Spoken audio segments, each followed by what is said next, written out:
Hello, Room 10. I wanted to share another short video with you to help you with our newest math concept. We are in Chapter 15, which is a measurement unit, and one of the most difficult skills every year is to learn how to convert one unit to another.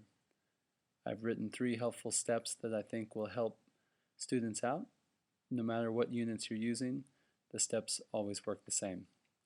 If you look up here next to number 1, the first step is to ask yourself, am I missing a smaller unit or a bigger unit? This will help you decide whether you're going to multiply or divide using the following rules down here. If you're missing a larger unit, you're going to be using division. If you're missing smaller units, you're going to multiply.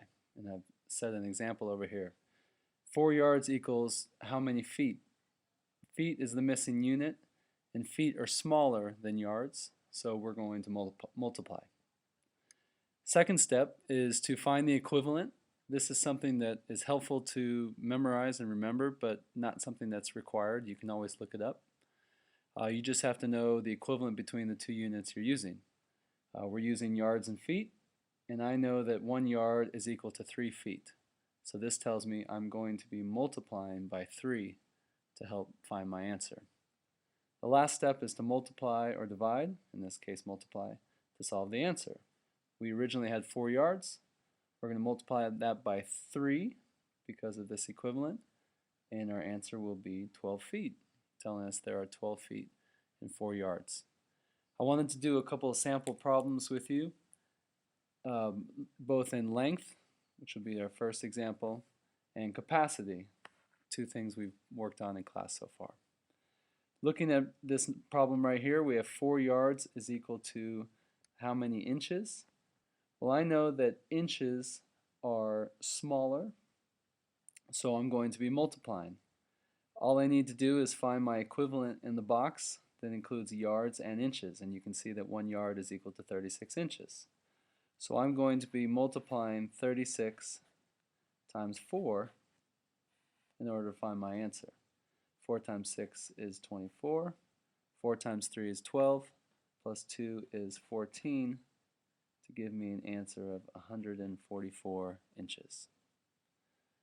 For this problem right here, I'm dealing with miles and feet. Miles is the largest unit that we use in length in 4th grade. So I know that feet is much smaller, so we're also going to be multiplying. You can see this last equivalent deals with miles and feet. There are 5,280 feet in 1 mile. Since we're doing a smaller unit, we're going to be multiplying. So I'm going to multiply this by 3. 3 times 0 is 0. 3 times 8 is 24.